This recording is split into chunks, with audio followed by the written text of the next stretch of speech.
नाज़रीन, बड़ी डेवलपमेंट्स इस वक्त मिडिल ईस्ट से आ रही हैं, जहां पर एक तरफ ईरान जंग है जिसके दोबारा खदशात हैं और दूसरी तरफ गजा का सीज़फायर है, फलस्तीनी रियासत है। यानी मिडिल ईस्ट जो है वो एक ऐसे दहाने के ऊपर खड़ा है कि या तो चीजें जो है वो समेट ली जाएंगी और या फिर ये इस तरह से फैलेंगी, ये इस तरह से बिखरेंगी कि बहुत कुछ ऐसा नुकसान होगा जो नाकाबिले तलाफी होगा। तो इस वक्त बड़ी डेवलपमेंट एक तो यह है कि सऊदी अरेबिया और ईरान के दरमियान राब्ता हुआ। यह बड़ा गैर मामूली राब्ता है। यह पहला राब्ता है जो अमेरिकन बेसिस हिट हुई हैं, जिसमें सऊदी अरेबिया ने कंडेम किया। और ये जब से दोस्ती हुई है उसके बाद ये पहला ऐसा मौका था कि सऊदी अरेबिया ने ईरान को कंडेम किया। तो उसके बाद ये पहला राब्ता हुआ है और किंग के जो बेटे हैं और उन्होंने ईरान जो है वो राब्ता किया है और इसमें बड़ी अच्छी आप कह लें कि गुफ्तगू रही है और इसमें डिफेंस सतह के ऊपर ताल्लुकात को आगे बढ़ाने की बात की गई है। जाहिर बात है इजराइल के लिए कबूल नहीं है, क्योंकि जो सारा अब्राहम अकॉर्ड हुआ है या अब नया होने जा रहा है उसमें तो वो सारा डिजाइन ही इस तरह से है कि हमने एक यूनाइटेड फ्रंट करना है अगेंस्ट ईरान। तो यहां पर सऊदी अरेबिया खुलकर ये कह रहा है कि वो ईरान के साथ स्ट्रेटेजिक पार्टनरशिप और स्ट्रेटेजिक जो ताल्लुकात हैं उसको आगे बढ़ाने का ख्वाहिशमंद है। तो ये एक बड़ी डेवलपमेंट है। और दूसरी तरफ जो है देखिए, जंग हुई, 12 दिनों की जंग थी और जिसमें सीज़फायर हुआ और अमेरिका और इजराइल जो है वो कह रहे हैं हम जीते हैं, ठीक ना, एक फेज सेवन करने की कोशिश कर रहे हैं। तो उसमें देखिए सादा सी बात है, देखिए मीडिया उनका है, उनके पास रिसोर्सेज इतने ज्यादा हैं और ट्रंप है जो सुबह शाम बयान दे रहा है मैंने ये किया ईरान के साथ, मैंने वो किया। और जो इजराइल जिस तरह से लॉबिंग करता है या प्रोपेगेंडा करता है वो तो आपको पता ही है। सादा सी बात यह है कि ईरान जंग नहीं चाहता था। सादा सी बात यह है कि ईरान के ऊपर जंग मुसल्लत हुई और मकसद ईरान के रिजीम को तबाह करना था और न्यूक्लियर को तबाह करना था। और इस जंग के लिए इजराइल और अमेरिका ने कमोबेश 30 साल तक ज्वाइंट प्लानिंग्स की हैं। यह बात भी ऑन रिकॉर्ड जो है वो सामने आ चुकी है। तो सवाल यह है कि जिस जंग की 30 साल तैयारी की गई और तमाम दुनिया के अंडरस्टैंडिंग्स, इंटरनेशनल लॉ, उस सब को साइड के ऊपर रखते हुए जंग छेड़ी गई, तो सिर्फ 12 दिनों के अंदर सीज़फायर पर ये क्यों मजबूर हुए? ठीक है, देखें ये जो जंग हुई है इसके बहुत बड़े असरात आने वाले हैं, क्योंकि मिडिल ईस्ट के अंदर अमेरिका और इजराइल की साख डैमेज हुई है जो इनके इत्तेहादी हैं। फिर आलमी सतह पर बहुत बुरा मैसेज गया है, तमाम मुल्कों को बहुत बुरा मैसेज गया है, जिसमें अभी रशिया ने भी यही बात उन्होंने की और बाकी जो एक्सपर्ट्स हैं वो भी यही बात कर रहे हैं कि इससे दुनिया में न्यूक्लियर रेस बढ़ेगी। दुनिया के ममालिक जो हैं जो नहीं पहले बना रहे थे अब वो न्यूक्लियर बनाने की तरफ जाएंगे, क्योंकि उनको पता है कि इसका मतलब द जंगल ऑफ लॉ है, ठीक है ना, लॉ ऑफ जंगल है। तो ये एक ऐसा वाकया है जिसने पूरी दुनिया में एक इतना बड़ा नुकसान पैदा किया है कि दुनिया में आर्म्स रेस जो है वो लगने वाली है। तो फिर 12 दिनों के अंदर सीज़फायर, तो इसीलिए ये इनको बहुत बड़ी शिकस्त हुई है जिसको ये कवर अप करने की कोशिश कर रहे हैं, लेकिन वो हो नहीं रहा। अच्छा, अब इजराइल के अंदर ऐसा क्या हुआ कि इजराइल मजबूर हो गया? तो अब वो मजीद रिपोर्ट सामने आ रही हैं और आज बहुत तफसीली रिपोर्ट इजरायली मीडिया से जारी हुई है और इंटरनेशनल मीडिया से भी कि नुकसान अंदर इतना ज्यादा है कि जो रिपोर्ट्स अभी तक सामने आई हैं वो सिर्फ 10% है। देखें अंदर जो नुकसान हुआ है उसी ने मजबूर किया सीज़फायर के लिए, और आगे जो जंग होने जा रही है उसमें भी आप यही कैलकुलेशन करेंगे कि ईरान कितनी तबाही मचा सकता है, इसी बात के ऊपर फैसला होगा। तो अभी जो रिपोर्ट वो कह रहे हैं सिर्फ 10% सामने आया है, जो एक्चुअल लॉस है उसका सिर्फ 10% जब सामने आया है। और बताया जा रहा है कि वहां पर इतनी स्ट्रिक्ट सेंसरशिप है कि जो इजरायली आर्मी और इजरायली पुलिस है उसने जो इंटरनेशनल मीडिया है, जो कि वेस्टर्न मीडिया है, उसके ऑफिसेज में जाकर रेड किए हैं। और अगर किसी के पास फुटेज थी जहां पर डिस्ट्रक्शन हुई है तो वो फुटेज है, वो वीडियो जो है वो उन्होंने जाकर कब्जे में ली है। इस तरह तो कभी किसी मुल्क में होता ही नहीं है, यानी वो वेस्टर्न मीडिया। अच्छा, अब यही वेस्टर्न मीडिया अगर ईरान में इसके ऑफिस के ऊपर ईरान पुलिस जो है वो रेड कर रही होती तो इतना बड़ा हंगामा इन्होंने खड़ा कर देना था। तो इंटरनेशनल मीडिया जो है उसके ऑफिसेज को जाकर इन्होंने रेड किया है, वहां से वो फुटेजेस और वीडियोस जो है वो कब्जे में ली हैं कि जो उन्होंने बनाई हुई थी कि यहां पर नुकसान हुआ, यहां पर। और फिर स्ट्रिक्ट सेंसरशिप है कि वहां एक्सेस नहीं दी जा रही, खासकर जहां पर जो सेंसिटिव साइट्स इनकी हिट हुई हैं। अच्छा, सेंसिटिव साइट्स का ज्यादा मसला इसलिए होता है कि जो आपकी कोर साइट है, जो आपकी यानी कि रियासत के लिए, उसकी नेशनल सिक्योरिटी के लिए सबसे बड़ी साइट्स हैं, तो अगर वही हिट हो गई हैं तो फिर पीछे बचा क्या? यानी आप कह सकते हैं कि भाई ये तो इसकी तो इतनी अहमियत ही नहीं थी। जो स्ट्रेटजिक बेसेस हैं, स्ट्रेटजिक साइट्स हैं, अगर वो हिट हो गई हैं तो वो तो सबसे प्राइमरी एक चीज होती है, यानी आपकी रियासत का सतून होते हैं। अगर वो हिट हो गए तो इसका मतलब कि ईरान या कोई भी जिसने वो हिट किया उसने इजराइल को ढेर करके रख दिया। तो ये चीजें अब, और अगली खबर सुनिए। इजरायली जो आर्मी गजा के अंदर है और जो जुल्म वहां पर ढा रही है, जो इन्होंने वहां पर मजालिम किए हैं, और वो तारीख से कभी मिटाए नहीं जा सकेंगे और वो अनपुनिश्ड भी नहीं जाएंगे, ये बात भी ज़हन में रख लें। नाज़रीन, अब रिपोर्ट सामने आ रही है कि बहुत सारी इनके ऐसे बटालियंस हैं, ऐसे यूनिट्स हैं जिनके पास जंग आलूद असलहा है। ये आज रिपोर्ट्स इजरायली मीडिया से जारी हो रही है। तो ये बुनियादी बात यह है कि ये गजा में हार चुके हैं, इनको इबरतनाक शिकस्त जो है वो हो चुकी है, ठीक है। और देखें, इनके पास एग्जिट स्ट्रेटजी नहीं थी, अब ये इसी में फंसे हुए हैं। आगे जंग चलाते हैं तो कोलैप्स हो रहा है इजराइल का। अच्छा जी, अगर जंग रोकें तो किस बात के ऊपर रोकें? क्योंकि आप एक जंग में जाते हैं, मिसाल कर रशिया यूक्रेन जंग में गया है, उनके पास एक ही चीज है कि भाई यूक्रेन लिख के दे दे कि नेटो का मेंबर नहीं बनेगा, ठीक है। तो एग्जिट स्ट्रेटजी है ना आपके पास, एक पॉलिटिकल गोल है आपके पास। यहां पर तो कोई ना पॉलिटिकल गोल है ना कोई एग्जिट स्ट्रेटजी है, बस लोगों को मारना है। लोगों को मारना कोई स्ट्रेटजी नहीं होता। तो अब यहां जंग रोके कैसे? तो इसलिए फंसे हुए। अब वो ट्रंप जो है वो उसमें कोशिश कर रहा है कि मतलब कोई फेस सेविंग जब इजराइल को दी जा सके। अभी जो ट्रंप की स्टेटमेंट आई है, यानी गजा का सीज़फायर इस वक्त सबसे ज्यादा स्टीव विटकॉफ भी इधर पहुंचा हुआ है मिडिल ईस्ट में। ट्रंप की अभी ताजा स्टेटमेंट आई है, finalize the agreement regarding Gaza and retrieve the captives. Agreement को बस फाइनल करो, ये ट्रंप कह रहा है। तो यहां पर एक फेस सेविंग इजराइल के लिए क्रिएट की जा रही है अब्राहम अकॉर्ड की सूरत में, और इस तरह के पब्लिकली बयानात के जरिए। भैया तुमने सीज़फायर करवाना है तो करवा लो जाके। तो पब्लिकली बयानात के जरिए ये तासुर देने की भी कोशिश है कि मैं यानी कि प्रेशराइज कर रहा हूं इजराइल को। अब अगर आप वेस्टर्न मीडिया और इंटरनेशनल मीडिया उठाकर देखें तो उसमें यही एंगल, इस एंगल से कवरेज हो रही होगी कि ट्रंप जो है वो प्रेशराइज कर रहे हैं। तो ट्रंप ये पिछले 4-5 महीनों से क्या कर रहे थे? उसको नहीं पता था गजा में इजराइल क्या कर रहा है। रोजाना जो है वो 8 पॉइंट्स के ऊपर फलस्तीनी शहीद हो रहे हैं। दुनिया का सबसे बड़ा जुल्म यहां पर किया जा रहा है, बर्बरियत और सफाकियत यहां पर की जा रही है। तो ट्रंप को नहीं पता ये सारा यहां पर हो रहा है। तो आज जो है वो मैं जनाब जंग, तो वो एक तासुर है, फेस सेविंग है, लेकिन सबको पता है कि ये हुलिया इतना इजराइल का बिगड़ चुका है कि इसमें फेस सेविंग होगी नहीं। और जब लोग मजीद गजा में दाखिल होंगे, सीज़फायर होगा, गजा में इंटरनेशनल मीडिया जाएगा, लोग जाएंगे, तो असली कहानियां जब मजीद वहां से सामने आएंगी तो चीजें और खुलकर इजराइल के जो मजालिम है वो दुनिया के सामने आएंगे। तो ये कोशिश कर रहे हैं, लेकिन वो दुनिया को हकीकत जो वो पता है कि इनको शिकस्त हो चुकी है और सीज़फायर करना इनकी मजबूरी है। अच्छा, अब ईरान और सऊदी अरेबिया की जो यहां पर राब्ता हुआ है, और ये यानी डिफेंस की सतह के ऊपर राब्ता हुआ है। किंग के जो बेटे हैं उन्होंने फोन किया है ईरान के जो आर्मी चीफ हैं, ठीक है, ये जो नए आर्मी चीफ आए उनके साथ राब्ता हुआ है, और इसमें स्ट्रेटजिक जो पार्टनरशिप है और रिलेशंस हैं डिफेंस की सतह के ऊपर, उसके ऊपर जो है वो बात की गई है। जाहिर बात है अब रीजन जो है, मैंने आपको बताया कि एक ऐसे दहाने के ऊपर खड़ा है कि यह चीजें सिमट सकती हैं, एक ऐसी कंप्रीहेंसिव सेटलमेंट हो जाए कि चीजें सिमट जाएं।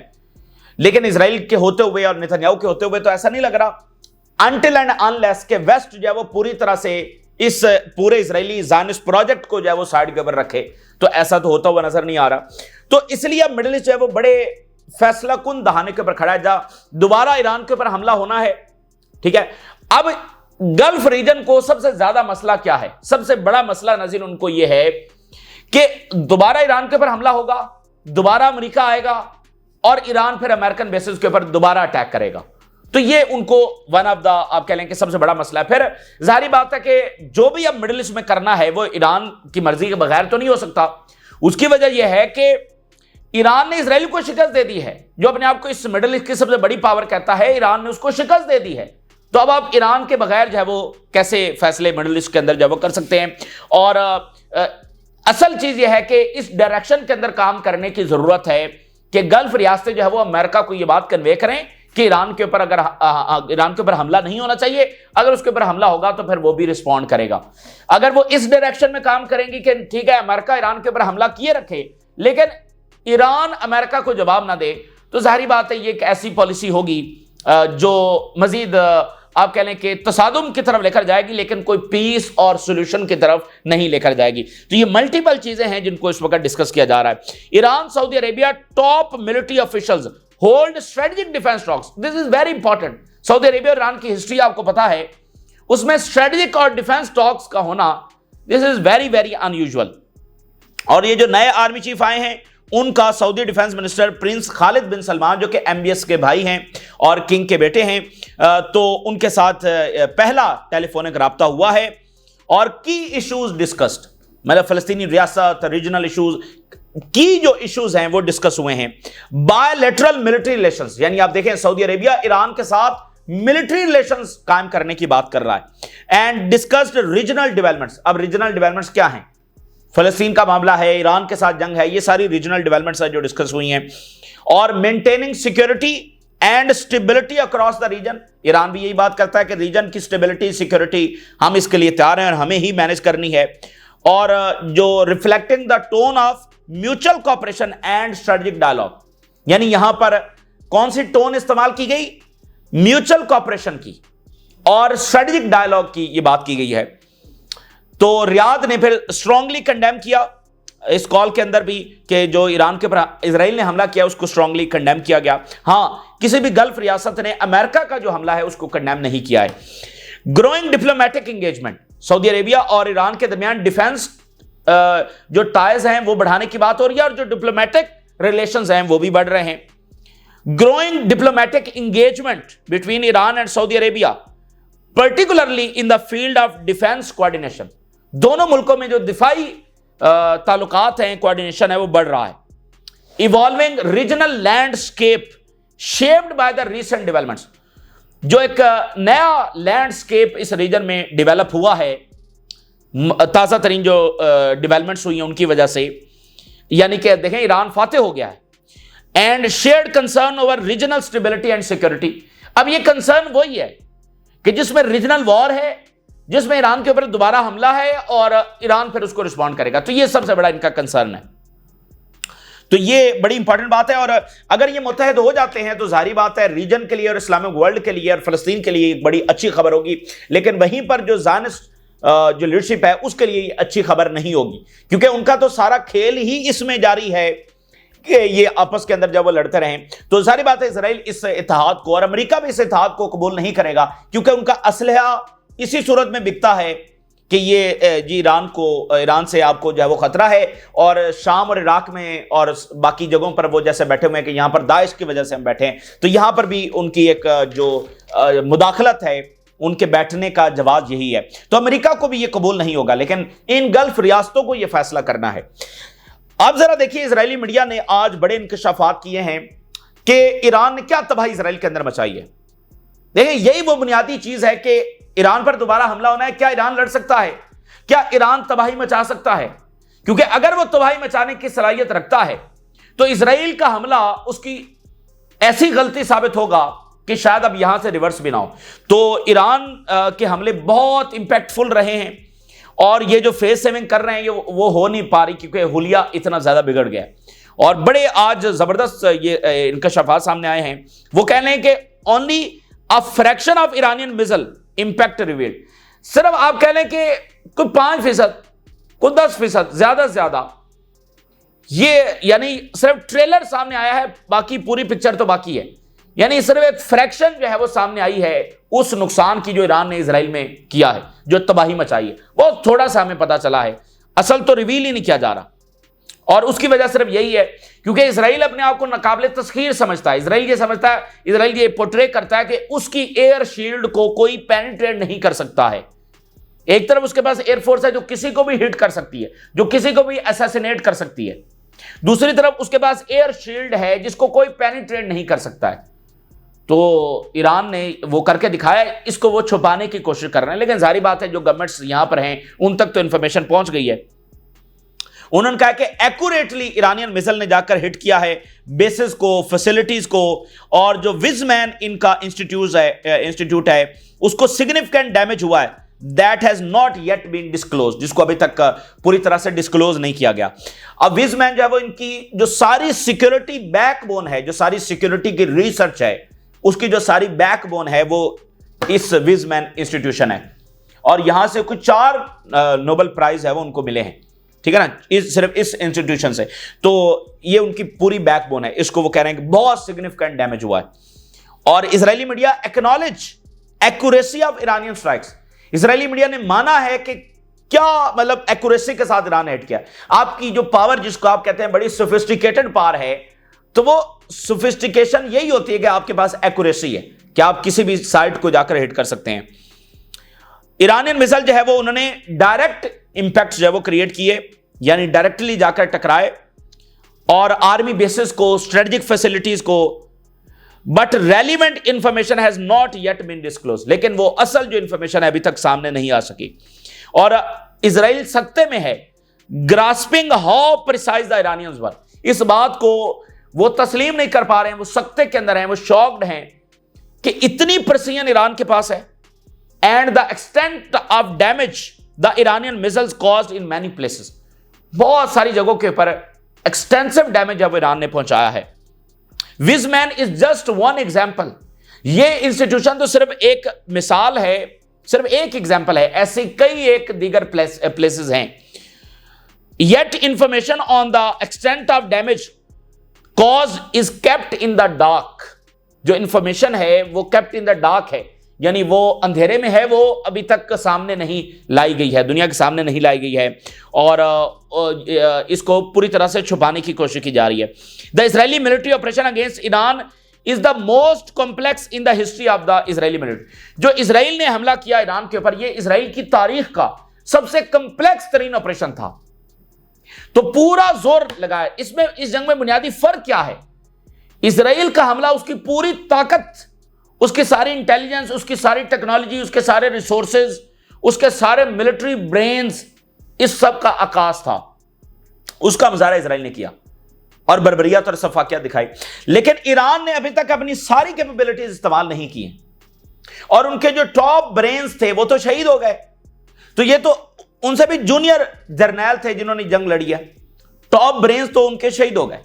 तो यहां पर सारे टॉप ब्रेन्स ना सिर्फ जो है वो इजरायलीज, बल्कि ब्रिटिशर्स, बल्कि जर्मनी, बल्कि आप कह लें कि अमेरिका, ये जो 3 ताकतें हैं, ये तो बिल्कुल कंफर्म है कि बरतानिया, जर्मनी और अमेरिका, ये 3 ब्रेन्स तो इजराइल के साथ बैठे हुए थे। तो इस सब के बावजूद ये सबसे कंप्लेक्स तरीन ऑपरेशन था, लेकिन फिर भी ये अपने मकासद अचीव नहीं कर सके। Iranian threat will continue and Iran is not going anywhere, Iran यहीं और वो कहीं जाने वाला नहीं है। Israeli censorship hindering assessment of the damage from Iranian strikes, अभी तक वो सेंसरशिप है, अभी तक उन एरियाज को विजिट नहीं करने दिया जा रहा।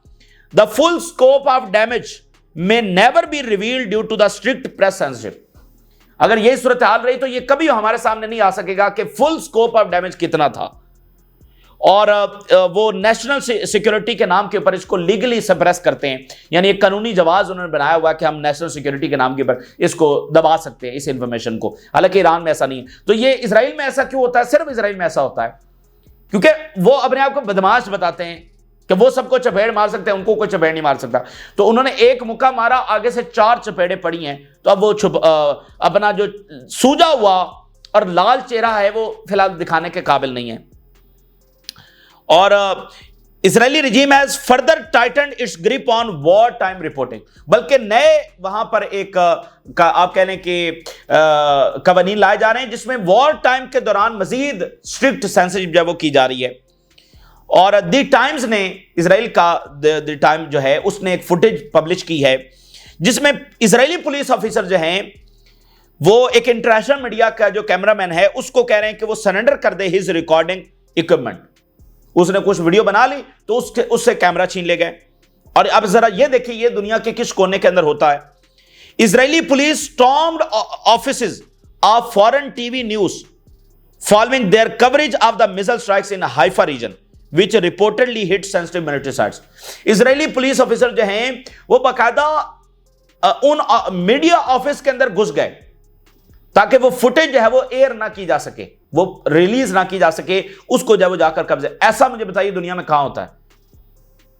तो censorship intensified amid military setbacks, any footage or reporting from a combat zone और missile impact site must receive prior written approval from the military sensor.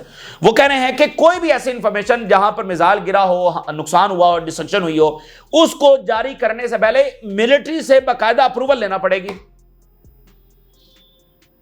और rules are specially strict when missile strike hit near sensitive, खासकर जब sensitive sites को hit होता है तो rules और भी सख्त हैं, जिसमें मिलिट्री इंस्टॉलेशंस हैं, जिसमें ऑयल रिफाइनरीज हैं, जिसमें स्ट्रेटेजिक इंफ्रास्ट्रक्चर है। अगर ये हिट होते हैं तो फिर रूल्स और भी ज्यादा सख्त हैं।